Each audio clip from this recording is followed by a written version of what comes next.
Welcome to another Understanding Town Government show. I'm your host, Dennis Dostert. Today we will be discussing the Parks and Recreation Department. My guest is Rick Maynard, Director of Guilford Parks and Recreation. The dictionary says that the Parks and Recreation Department offers sports, classes, and community events and runs city parks, community centers, and playgrounds. In Guilford, we must include beaches in that list, but this doesn't tell us much about what we actually have in Guilford. Rick, tell us about the Guilford Seniors Program. Okay, well, that dictionary definition is pretty basic. So, yeah, there's a lot more than we do than what that describes. Well, Dennis, our senior program is, we actually have changed the name. It's really Active 55 Plus because our seniors are really people 55 and older. And I think a lot of times people think of senior citizens as being older people in their 80s and 90s. And while we have many people that age that are part of our program, we have a lot of that are the younger seniors also. And we have a whole array of activities. Want me to list some of the things that we offer? Sure. Okay. Well, I think of there are people that come and play bingo and cards and do sewing and knitting. We also have very active seniors playing pickleball, bocce, pool. Gosh, I just give a whole list of things. Craft programs. We have lots of different aerobics, fitness classes for the seniors. And so we have about somewhere between 800 and 900 seniors to get, or 55 and older people who get our newsletter every month. It comes out and lists all of our activities. And now, if they're not already getting the newsletter, what would they have to do to get it? Contact our office at the community center. The phone number is 203-453-8068. That'll get you into our department office, and people that have questions, our staff can answer them. If they want to get on the mailing list, we just get the information. Most of those newsletters are actually emailed to people, but we'll mail them out to those who are not involved with email. So yeah, there are about 800 to 900 people that are currently on that list. But over the course of a year, our participation numbers are probably closer to 2,000, 2,500 participants in our programs, specifically for the seniors. I'm not counting the other programs we do for non-seniors. But it's a very, very active center. There are trips. They've done some long-distance trips. I mean, really a long distance to Alaska cruise, Panama Canal cruise. Been to England in the past. And then we have day trips that are almost once every couple months. There'll be a day trip more in the state, you know, like maybe the Yukon for a tour of the Yukon campus, or lunch bunch mystery trips. Once every couple of weeks we do those kinds of trips. I've gone to the theater with Park and Rec. Been to Iverton Theater? Iverton, yeah. Mm-hmm. And it's a wonderful show. Yeah, it's a great, it's a very, very active program. We have seniors not just from Guilford, but from many other communities that come and are part of our program. Yeah, that's an interesting thing, is that if you are able to participate in programs not just here in Guilford, but everywhere in the area, right? Correct. Because I know we have people from Brantford that come to our program. We do, Madison. I think we've had people from Hamden. They come from many other communities. And many of these communities have their own centers too. And so I'm not trying to say ours is any better or worse than anybody else's, but we just have a very active program and it's attractive to many people. And I think there are a lot of Guilford people who are over 55 who aren't aware that we offer these programs. And I think that I'm so grateful that you're having me on this show so we can get that word out to people and let them know there's something for everybody, for all ages. Yeah. Now, how can seniors who are disabled get transportation in order to participate in these events? Okay, so very, very good question. So we break our senior program, Active 55, I'll still call it seniors, Active 55 plus program really into three things. We have the programs, which I just described some of them, transportation and meals. So transportation, we have 4 buses, and we have bus drivers. There are part-time bus drivers that will transport people not only to the community center for our activities and events, but they're also, if somebody needs to go to the hairdresser, the bank, or shopping, we bring them anywhere in Guilford. We'll take people wherever they need to go. We also have a transportation program for people who need to go to a doctor appointment outside of Guilford. So we'll go as far east as Westbrook, as far west as New Haven. Occasionally we'll go to the VA hospital in West Haven for those who need to go there. But our limit is pretty much to the west, New Haven. And we'll go north to Durham, and I think North Haven we've gone. Those are for doctor visits. And we have some people who have, are on dialysis, have to be brought every couple of days or maybe even daily for an appointment. We will do that. And it's a service that I think a lot of people aren't aware that's out there. And at this point, it's all free. I mean, we provide this as a service to our residents. How would you get on the list to do this, or how would you get someone to come out and get you? They need to call our office. We have to know in advance. Somebody can't call today and say, I need a ride in 20 minutes somewhere. We have to know in advance. We need there's a card of information we have to have, like emergency contact numbers, cell phone numbers, email address, physical address. And then they'll get on a list, and our dispatcher, who's Patty, and Terry will line up the buses to pick people up and give them a ride. It's for people 55 and older. However, it's also for people with disabilities, even if it's a short-term disability. So if somebody had a surgery and they'd be 40 years old and they can't drive for a period of weeks, we'll give that person a ride where they need to go in town. That's wonderful, and I'm glad that the people of Guilford are getting the opportunity to hear this. Now, is there anything more that you think that we should say before we move on to other aspects of the Guilford program? Well, I think for the bus rides, we don't just go whenever somebody wants to go. I mean, we're not in the evening. We're not Saturdays and Sundays. Our transportation is between 8 a.m. and 4 p.m. roughly, Monday through Friday. So we tell people if you have to get to a doctor's appointment, you have to try to schedule in those hours. We don't have people, going at 9 o'clock at night or on Saturdays. Our bus service is Monday through Friday. And I wish I had the numbers, but I can tell you roughly off the top of my head, the number of riders in the last 2 or 3 years has gone up about 30–40%. So people are getting the idea that we do provide this transportation. Yes, and that's wonderful. Now, what about other adult programs?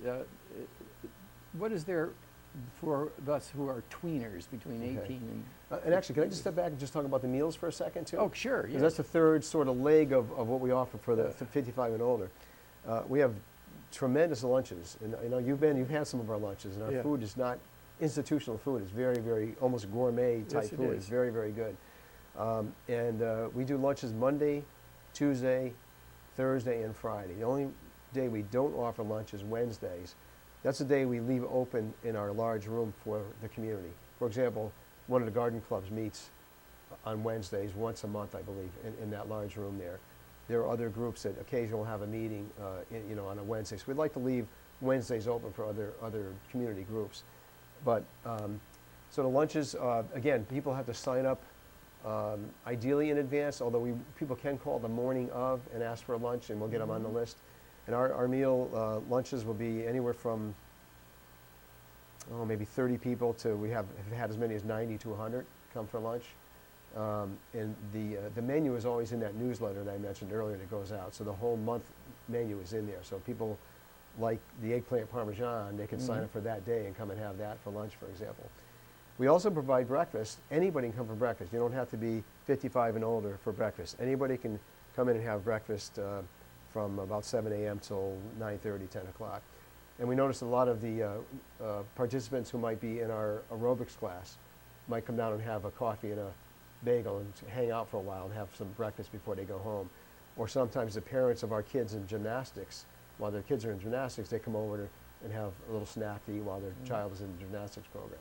And anybody can come and have breakfast. It's open to anybody. And that price range is based, depending on what they get, but it's very reasonable and good. Okay, and so let's go back to the question now. What about, we'll talk about youth in a minute, but what about people who are 18 to 55? What's there for them? We have a ton of fitness classes, I think 20, 25 different fitness classes, aerobics and yoga and cardio tone. I mean, I can't give you all the names of all of them. But yeah, I see people exercising very often when I go to meetings down we have from center. Starting at 7 in the morning. We have some in the evening up to 7, 8 o'clock in the evening too. So a lot of fitness classes. We have various sports programs. We have a co-ed softball league, co-ed kickball. We are starting this fall a flag football league and a co-ed ultimate frisbee league. Those will be new this fall. Those are available. We've had boating classes, charting and boating, and different boating classes to get certified in boating. There's certain requirements that people have to be able to have their boating license, and we offer classes in that.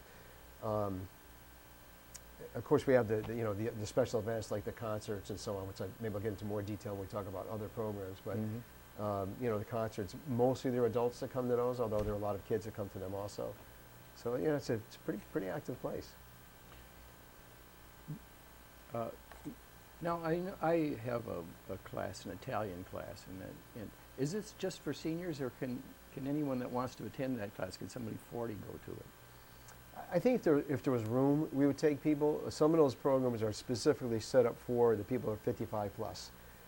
But if there was room in it, and we don't want to, if it's being geared toward that population, we don't want to have a space taken by somebody that's not of that age. But clearly, if we had room and somebody wanted to take a class, we wouldn't turn them away. Okay. And what kinds of programs are there for the young people, for those under 18, high school age, junior high school? Okay, well, the teen programs, we're going to start developing more this fall. In fact, we have 2 new staff we've just hired, and one of them, I've directed them to start developing more teen programs. But typically what we have had, in the winter, for example, we have ski trips to Mount Southington. We have babysitting classes where people get certified to be babysitters. Wow. We've had first aid CPR classes. They're 16 and older up through adults. Some of those teens can also participate in the boating classes. We've had, in the summer, we have a crew program where people can learn how to row, do crew. Let's see, we have in the summer, we have Get Out, Way Out, which is a travel camp for kids, junior high age kids. We're extending that now because that was so successful this summer. We've had 30, 35 kids in that program this past summer. We're extending that into the fall where I believe it's once a month they're going to go on a trip somewhere to indoor rock climbing, or maybe there are a couple of indoor trampoline places. We go on trips like that. It's kind of special, high level adventure type trips. What else for teens? We're going to be offering an after school every Friday sports program for teens. It could be floor hockey one day, flag football on the green, could be a pool tournament, ping pong tournament. We're going to start developing some more activities up at the skate park to get that more actively involved with teens there. So we're developing more for the teens over the next couple of weeks. And it works the same way as for the active 55 plus. They call the number that you've given, and you can inquire about the program, and they on a list.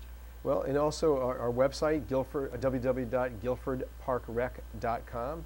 Anybody can go on that website anytime, and the list of all of our programs are on there. So anybody wants to see whatever we're offering, everything is listed there.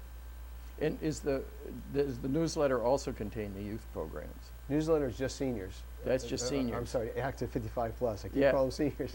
Well, it's a habit. We have a seasonal brochure that goes out. The fall one just went out last week. It's online right now. We used to mail them. We don't anymore because most people register online now. I think at least 80% people go online. So we've saved money by not mailing it to everybody. But we do print hundreds of copies that we have available in the community center. So people who want to get our brochure, they can come into the community center and pick them up. But for the young people, though, they have to inquire. Inquire, or they can register, like right now, they can register for our fall programs. It's up and running online. And there's a whole slew of activities. I mean, I'd spend a half hour telling you all those activities. But if I can highlight a couple from the summer that we've just finished. Actually, this week is the last week of our Camp Monuckatuck. Camp Monuckatuck was hugely popular this summer. We averaged between 130 and 150 kids every day at camp. And these are our highest numbers we've had in ever, I think. And this is probably about I was trying to think back, about the 23rd year that we've been running Camp Monuckatuck at Jacobs Beach, I think now. The numbers were great, and the Get Out, Way Out, the one I just mentioned for the trip camp for the teens, the highest numbers we've ever had. We used to get 18 kids, we're getting 30, 35. Wow, that's good. So it says a lot. The success of the program, I have to credit the staff. It's because of the staff that we have that come back year after year. Your son worked at that camp, I think, a number of years ago. He did. Probably soon, when we first started, 20 years ago or so. We just each year we build on the foundation, but the staff are so good. people come back because of what our camp staff are offering at the beach. But again, I could go on and on about the number of programs that we have. They're just everything from preschool classes. Our youngest kids are a year and a half, I think, right up through the senior citizens in their 90s. Now, you touched on something before that I'd like to talk about now, and that was the musical entertainment. Park and Rec hires and schedules musical entertainment and theater events in the summer, and these are open to everybody. Mm-hmm. How's this done? I mean, how do you know what events the crowd is likely to attend, and how do you know who to hire, and how do you know if they're good? How do you know these things? Those are all good questions, isn't it? And we do 4 concerts, I think, over the course of the summer, and I might get 20, 30 requests. I get CDs or emails. People they want to play on our green because they know that's a good place to play. And the ambiance is just. The performers send you. Performers do. Yeah, right. They apply for the job. And I got, I pick 4. But basically, the winning scenario has been tribute bands. People like the tribute bands. So we had the Beach Boys this year, Beach Boys tribute, which I think you were at that concert. Yeah, it was wonderful. Great. I mean, the harmonies were unbelievable. Yeah, like, wow. You close your eyes, you couldn't tell them they were real. And last night we had Rick Larimore, who was Rod Stewart, and his group is called Blondes Have More Fun. Another great concert. We had 800,000 people on the green last night for this concert. The guy looks like him, sounds like him, acts like him. He's right out in the crowd, singing with the ladies, dancing. And we had the California Dreamers that did a lot of the Mamas and the Papas and songs from the '60s. It's just the tribute bands are the groups that draw people because they want to hear someone who sounds like somebody they know. Right. And we've tried some local bands. We've had some in the past, and some have been pretty good. But the tribute bands, it's a winning combination. I always know we're going to get a good crowd with those. So how do I get them? I've worked with a couple different agents who represent the bands. I'll have them send me an email with usually a video so I can see them. Mm-hmm. And I'll say, wow, that guy looks like him. Wow, they look like the Beatles. They sound like the Beatles. There are a lot of Beatles bands. A lot of them are really good. There's one group that actually sounded, the vocals and the instrumentals was phenomenal for the Beatles. But they didn't do the dress up. And when people go to a Beatles concert, they want to see them looking like the Beatles. You can get away with the Beach Boys guys didn't look like the Beach Boys, but they sounded like them, But with the Beatles, people want them to look like the Beatles. So that's what we do. So it's just the tribute bands are what draw people. I'm already thinking about next year. I think I'm going to probably get a Chicago group. And you pretty much decide this, or is it a committee? No, it's pretty much me. Although I tell the Parks and Rec Commission, here's what we're doing. I think I'm doing this year. Right. If anybody says, well, now we don't think they're any good, I would obviously look at a different direction. I'll share it sometimes with staff in the office. Say, hey, what do you guys think? So I don't unilaterally make the decision, but I know that the tribute bands are ones that bring the bigger crowds to the green. Now, you mentioned, when I was talking to you before the show, you mentioned Nick Fradiani. Did you have anything to do with that? Did Park and Rec have anything to do with it? We did. That was a phenomenal event. And Marty Carlson was appointed by Joe Moss to head up the committee. We had 6 days to put everything together. I mean, everything from the parade to the event at the high school, and there were different chairs of each committee. Parks and Rec, we did the concert. There were other people that did the parade, and the school groups were involved with the things that went on at the high school. And Marty oversaw all that. She was the contact with the American Idol organization. But our role was the concert. And so we worked with the company to get that nice stage that they brought, the sound system. We worked with Kenny Horton, who provided 2 huge generators, donated for us because we needed power. As you know, the stage was set up in the south end of the green. There was no access to power down there. So he provided these 2 huge generators for us. Dennis Culleton got a group of men from the St. George Church to be the bouncers. We needed, they were all the ones with the American Idol shirts, and people thought that they were part of the American Idol. They were all the local guys, not bouncers, but needed some crowd control to make sure Nick could get to the stage and get, the C parted so he can come in. And all that we had to coordinate. We had to coordinate with the sound guys and make sure this. We had the power there. We had to set up an area that we roped off for Nick's family to sit. We also had an area we roped off for the kids who were in the parade. If you saw the drone overview picture that was on the front of a Guilford Events magazine. There was this, I call it the donut hole. There's this big open space on the green, and people were wondering, well, what was that? That was a space we had reserved for the people who were in the parade. We wanted to make sure they were able to get a good seat. And so that was a space for 300 or 500 people that could fit in there. So we had to, rope all that off and reserve that for that group. Unfortunately, it would have been nice if the drone shot was after that, because then it would have showed that all filled in, I think. But that was an exciting concert. I mean, and he ended up winning. I mean, we have a Guilford resident who's the American Idol. Yes. So, but yeah, we had a big part in that, and it was real exciting to be part of that. And all got put together in 6 days. It's a pretty amazing committee that put that together. Guilford's gotten famous now. And there were 10,000 people on that green. Yeah. It was the biggest concert ever. I was in it. Yeah, in that crowd, yeah. I know. Yeah. I know. Now, something you said leads us into the next topic. And you said that these generators were donated. Well, how are these?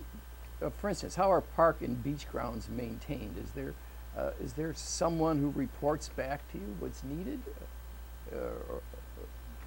So we have a parks maintenance crew. So really our department has three. I hate to call them divisions, because divisions sounds like you divide, but three segments. The seniors that we spoke about, and I have senior staff that mostly do the senior programs. Although we're one department, everybody does everything. And so it's not like somebody on the recreation side isn't going to answer the phone for the seniors. Everyone does everything. But we have staff that are concentrated for the seniors. We have staff concentrated for non-55 plus programs for the preschoolers and up, and the teens that we talked about. But then we have the parks division. So we have park foreman, Tony Anicelli, and then 4 full-time employees, and then 3 seasonal employees. Those guys do a phenomenal job with a really short number of staff. They maintain 40 athletic fields. We do all the school grounds, all the athletic fields, all come under Parks and Recreation, whether on the schools or parks. What we don't do on school grounds is the immediate areas around the schools, like the islands and parking areas. The school department has staff that mow those areas. But anything to do with fields is our crew. We take care of the green, the 2 swimming beaches, Lake Quantapug, Jacobs Beach. We have the other beach we do some maintenance on is Daniel Avenue Beach. It's not a swimming beach, but it's a beach used by people that live in that area. And so the maintenance we do, we have a beach cleaning machine we purchased a couple of years ago. And that machine has done a tremendous job of making those beaches a lot nicer than they used to be. They pick up the seaweed, the shells, the stones, and we'll go out every Friday in the morning, early. Our guys come in at 6 o'clock, so we got to get it done before people start populating the beach. And they get out there and they rake that up. And it's like, the way I describe it to people, it's like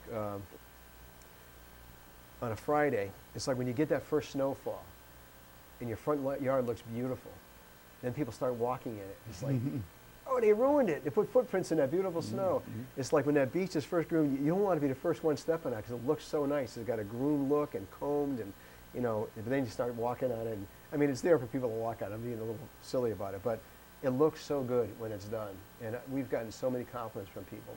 So to answer your question, we have a parks maintenance crew that take care of all those facilities, all the beaches, the green, tennis courts, basketball courts, playgrounds that are parks playgrounds.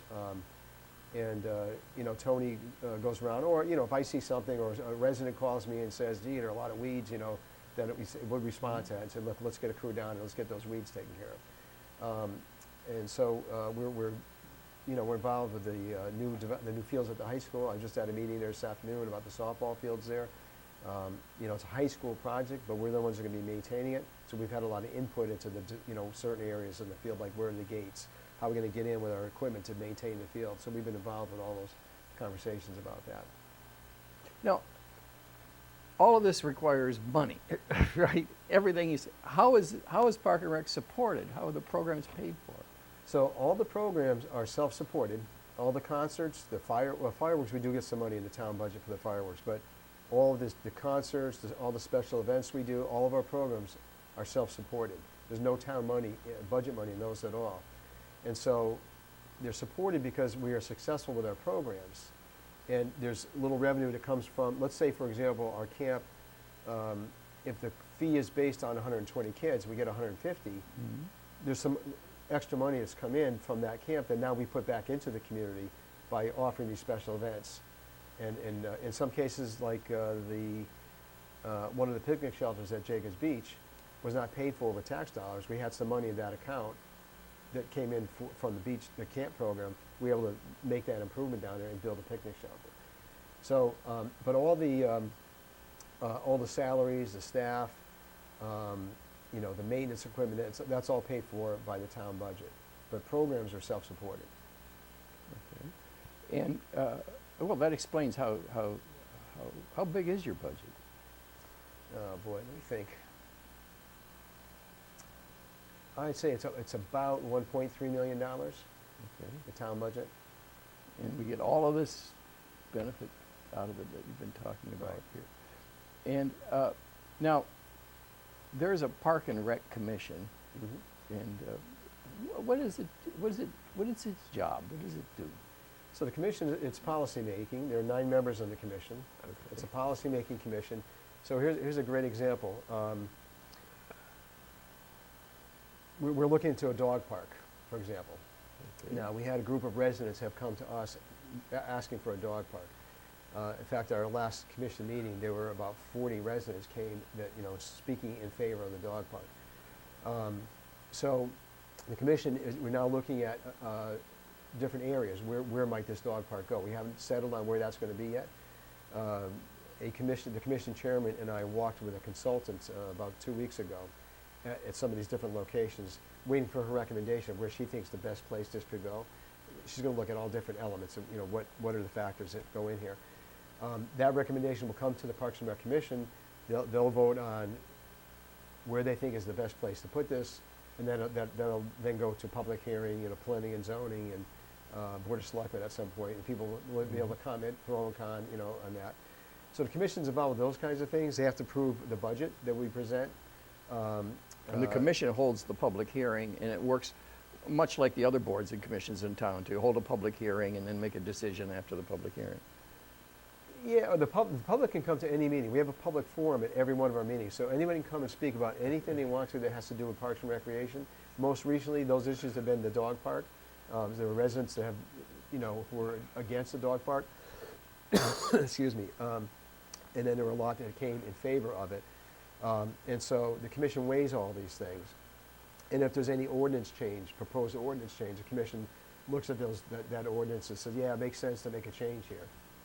And they'll make a recommendation to the Board of Selectmen for that. And so it's a policy-making board. We meet every month. It's a great commission. I think there are people that are very clearly interested in the recreation needs of the people in the community. They're also a sounding board. If there's issues that they might hear something from the community that, yeah, we should try this, and they'll make a recommendation, we'll try it. Or sometimes it goes the other way too, where they'll say, gee, we heard great things about your camp. Could you let your staff know, we're hearing a lot of good things about the camp things going on in the camp. Always, if I hear that, it goes right to the people that are running the program, Because I'm the director, I hear it, but I always pass it on to people, because I always emphasize, it's not a one-man department. We have a team, and we have a great team. And everything that's done, that is done well, it's because of the team that we have. Now, is there anything else that I haven't asked about that you'd like to talk about? You got 2 hours? I have to tell you, I appreciate the opportunity to come. I'm a cheerleader for our department. I've been here 24 years, and I'm as excited now as I was in 1991 when I started. And the town of Guilford is such a great community, and we have such great support of our department for the people in the community. It makes it so easy. I won't say our job is easy. It's not. It's a challenging job, but it's so rewarding. For me, when I'm at the fireworks and I see 6,000 people there benefiting for something that we did, or 900 people at a concert on the green, or 4 kids in the swim lesson. Big numbers are not all that important to me all the time. Granted, for a big event, you spend a lot of money on something, you want to have a lot of people there. But I'm just as excited to see 4 kids in the swim lesson, or a few kids, in gymnastics, right down the hall from my office, seeing the little kid on the balance beam, or somebody learning how to swim. I'm as excited about that as I am the big numbers of people that are at our events. And I'm grateful that we have a commission that's very supportive. The Board of Selectmen's been supportive, the Board of Finance. And I'm not trying to be political here, but I'm truly, sincerely appreciative that we get the money that we need to be able to do the activities and the programs that we run. If we didn't have that support, we couldn't do what we're doing. But the support also goes to the people who are in the community who respond very well to the programs that we offer, and they show up. So that's, anything else you want to add, or? No, just thank you for having us here. And Okay, and I hope help people of Guilford take advantage of some of these programs that they've heard about today. And thank you for viewing. I know if you watched all of this, you are interested in Park and Rec. If you want to know more about the program so you can enjoy the benefits of what the town provides, call 203-453-8068. Goodbye for now, and keep healthy.